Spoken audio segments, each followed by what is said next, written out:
In other words, then, the manipulation of history creates real effects in the individual's personality. So it is not an absence of knowledge that's occurring when you and I talk your history. You are put into a state of consciousness, and many of your abilities are wiped out and destroyed as a result thereof. That is why your history is not being taught to you correctly, so that your potential will be forever undeveloped as a people, and you will not challenge those people who rule over you. And even though this world is only ruled over by 10% of its population, the European, the other 90% in order to be ruled over must literally be out of their minds. You as a people have to be crazy to be in the position that you're in. Your state of consciousness has to be one that is deceptive, has to be one that is filled with lies and misinformation and misorientation. How can you inhabit the richest continents on this earth and be the poorest people living on it?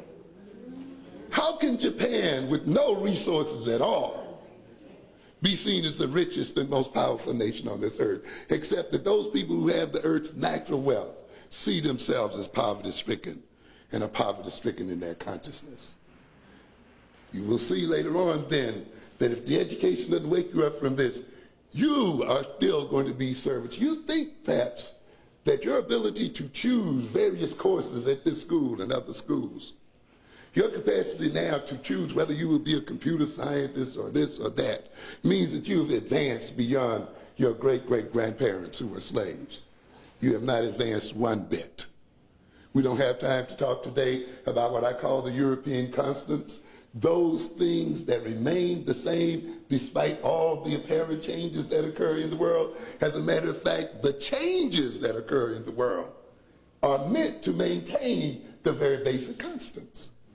Integration is not just an idea of black people. It is an idea pushed by the white ruling class. You have to understand that. It is to their advantage to run this game on black people's minds. You must understand that the slaves were not mere field hands and house servants. You had slaves with many skills, all types of skills. Carpenters and iron workers and millwrights and shipbuilders and you name it, they had it. Many did not just work on the plantations or in the house. They actually went out and followed professional jobs and brought the monies back to their slave masters. So the idea that you're picking up a skill does not advance you any further than they were. Because in the end, the basic constant remains the same. And what is that constant? Working for someone else's profit. It does not matter that you are going to get degrees and whatever you get them in, you will still end up as your great-grandparents were, working for a white man and working for the benefits of other people without working for yourself.